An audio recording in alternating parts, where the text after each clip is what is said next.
Welcome into Cooking with Margie. I'm Eric Stafford. This is Margie Mansure. She is a registered dietitian with the North Carolina Extension Agency, and we are here today. You know, we've been sharing some of these recipes. She's got some great recipes today, but I'm kind of perplexed. What are you cooking today, Margie?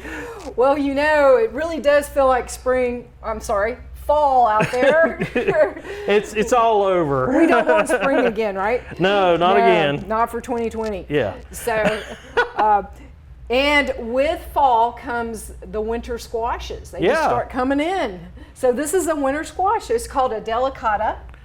Have you seen one like this before? I've seen them before, but I didn't know you could cook them. Oh yeah, they're fabulous cooked. And as a matter of fact, this is really my favorite winter squash to cook. Oh, okay. Well, it seems kind of hard. Does that pose a problem? Well, the thing is, it has a thin skin, so that's the reason I like to cook it. It's easier to peel and to cut. I mean, that's the real issue with winter squashes is they can just be, and they're so large too. Sometimes they're just overwhelming to deal with them. But this is a great size if you have 2 people in your household. That's perfect. 4 people, you might have 2 of these, right? Yeah. Instead of some of these pumpkins that weigh 15 or 20 pounds, and you think, what am I going to do with all this? Yeah. So we're going to start out. We're going to roast some of this. Oh, okay. And you know, I love roasted vegetables, so it's such an easy technique for really any vegetable that you might have. And then I've got already cooking. We're going to make a squash bisque. Oh, like a soup? Is that what a bisque means? Or? Yeah, it's like a soup, except it's really creamy. Oh, okay. So you can see I've already began cutting a squash, and look at the little half moons that it makes. Yeah. Isn't that cute? That is very cute. Could be a smile, could be a frown, could be a mustache, right? Anything. So your job is going to be to put these on our baking sheet. Okay. Okay, and we'll get them ready to roast. And I'm going to also show you how to cut this up. Oh, okay. So if there were any spots on here that I didn't want, it peels off pretty easily with just a vegetable peeler like that. So, and it's hard to get some of the other types of winter squashes. It's really hard to get their skin off with a vegetable peeler. I mean, it probably depends on the quality of your peeler. Yeah. And how tough the skin is. But this is thin enough that we can really eat some of it after we roast the vegetables, right? It's just going to give it a little bit of crispiness. So what I'm going to do is I'm going to cut off the ends to start and make it a little bit more manageable. Cut it in half. I want to get all this off of there. Yeah, you want to give me some room, right? Yeah, I don't want to lose a finger. Good idea. I'm going to cut it again in half. Oh, okay. Okay, so see, like any squash, it's going to have the seeds and the pith in the middle. So see if I can just go down with the spoon and get that out. That comes right out, right? Yeah. That's easy enough. And it only took, basically going through it with once. Yes. It's not like I guess cantaloupes are the same way. Because it's not like cleaning out a cantaloupe, but cleaning a watermelon. Yeah. So this has a pretty good amount of meat. Some of these squashes can be really small. Yeah. So they might have a very thin wall, but this has a pretty good amount of meat that we can enjoy. So just like most of the winter squashes, it's going to have a really nice subtle sweetness to it. Oh, okay. As far as the flavor goes. And you could really cut this larger or wider if you wanted, but I'm thinking a 1/4 inch is kind of nice. Because the thicker you go, the longer you're going to have to roast it, right? That's right. The longer it takes. Just a little longer to roast it. And it might even wind up being having a little bit of crispiness cooking it this way. So we're going to pop this into a 400-degree oven. Okay.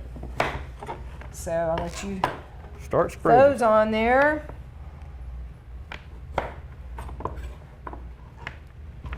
So we have various seasonings for you to choose from. Oh, okay. Just like any roasted vegetable, you can put whatever seasonings you like. Okay. So yeah, we'll just go with that. All right. So we have curry powder, Uh-huh. which I love curry powder. It's not a hot one, it's very mild. Yeah. We have Italian seasoning. Okay. Oh, okay. So if you are making a bisque, then that would seem Italian a little bit. Yeah, that sounds Italian. It sounds or French Italian. or something. Sounds Italian. Sounds foreign. And then we have cinnamon. So like a cinnamon pumpkin pie, you would add cinnamon. And that just seems a little different to me, but you say the sweet of the pumpkin, is that why you do the cinnamon? Yes, some people like to add cinnamon, but the curry's got a little I'm going sweetness with curry. too. So yay! Or we have chili powder. Oh, okay. You could get even hotter if you wanted to. You could. So you're just going to sprinkle, very good. Sprinkle on there, and then we're going to spray the top with the nonstick spray. Oh, okay. And that's an easy way to easily coat the vegetable. Yeah. I mean, you could also toss it in a vegetable oil. That's an easy thing to do. Yeah. But yeah, this lightly coats it, which is really nice. And the curry smells really good. Oh, I love the smell of curry. Yes. Ooh. I love the smell of curry in the morning. And then give it a spray. The day is marching on, so yeah, it is the morning. But It's morning right now, but we'll give it a little spritz. Yeah, just spritz that up. You don't want to grease it down too bad. So we have a 400-degree oven. We're going to pop it in there for about 10 minutes, and then we're going to turn it over. Oh, okay. And cook it for another 10 minutes. And aha! Oh, Look at this. voila. So this is what it shall look like Okay. in 20 minutes. So it kind of shrinks down a little bit, It does. like any roasting. Yes, vegetables have a lot of water in them, so they tend to shrink down. Oh, and look how So, tender it is.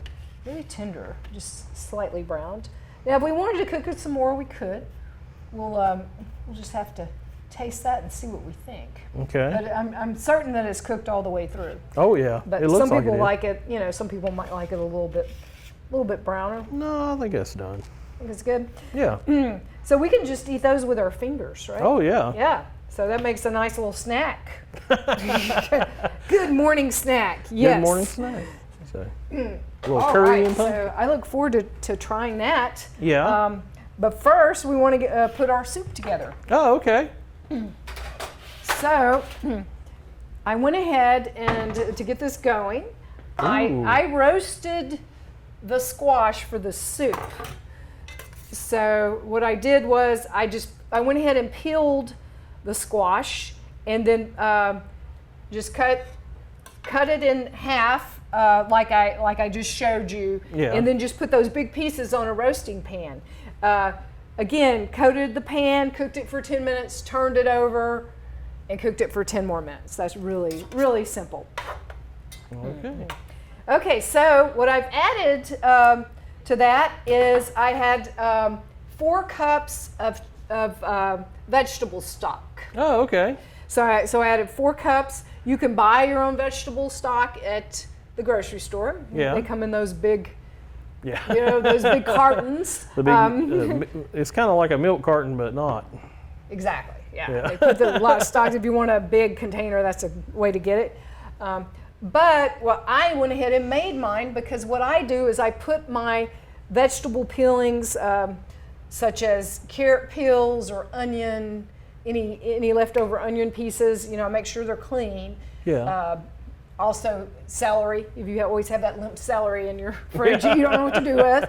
I put those in a container in the freezer, and then when that container gets full, I just make a big old pot of stock by adding water to that and cooking it for about an hour, and then it's free, right? Yeah, and it tastes better, because it's all homemade. It's all homemade, but you don't have to do that. Yeah. You could also use chicken broth. Now, how do you store that after you've made it? I typically freeze it. Oh, again. okay. I was just wondering. Yeah, you could can it, but that would take a long time. Oh, So yeah, it's easier to freeze. So, yeah. So I put 1 teaspoon of this thyme in here, and it's been cooking about 20 minutes now. It's just been simmering a little bit. So now, to make a bisque, you know, it's creamy. Yeah, right? it's a creamy thing. So I am going to I'm going to try to pour this in here. You think I can do it? We'll see. Hopefully it won't splatter all over the place. Yeah, it looks like I'm getting all the broth and none of the meat. None of the meat.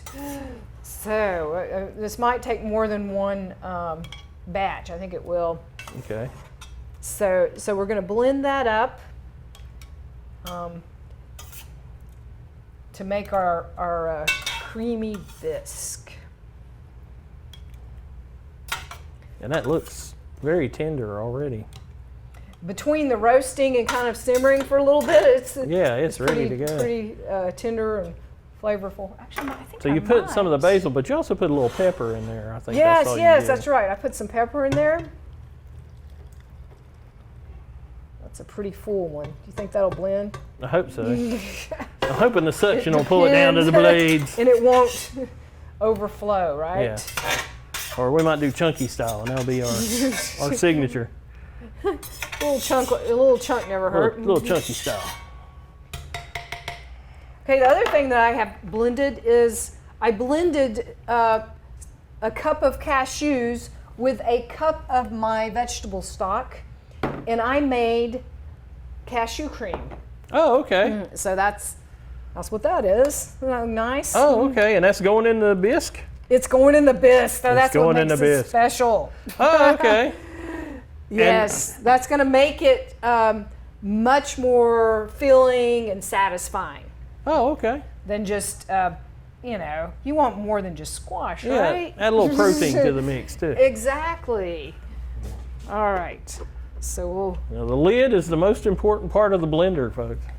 yes. Let's see. Got to make sure you get it on there just right. Yeah, and get the lid going. All right. There You we think go. that's it? It's got to stop there. We'll see.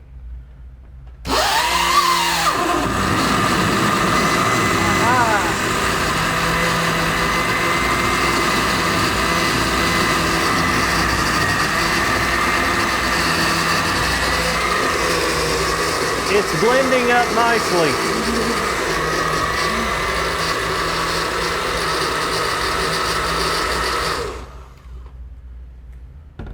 Now that blended right up Yeah, because it was that looks already good. pretty cool. Yeah, I mean, pretty soft. pretty soft already. Pretty soft. Okay, keep that warm like that.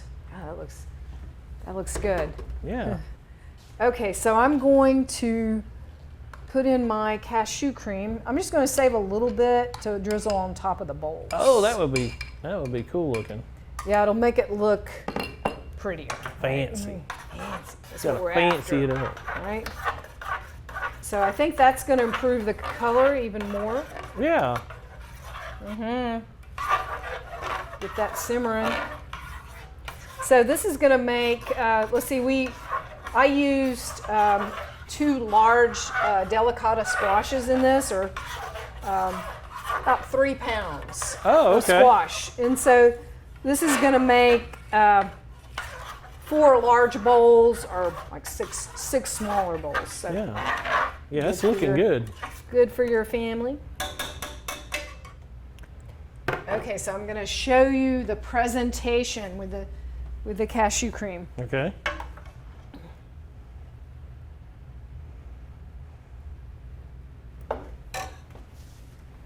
Okay, so here we just drizzle that. Oh, okay.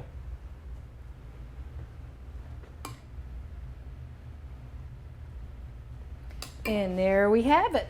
It's almost like you got a latte. That's right. Kind of like a latte. Hopefully like it's a latte. as satisfying. So, you can be the taster Oh, okay. I get to taste, so we'll Yes. try it out to try that out. and see how this Then, is.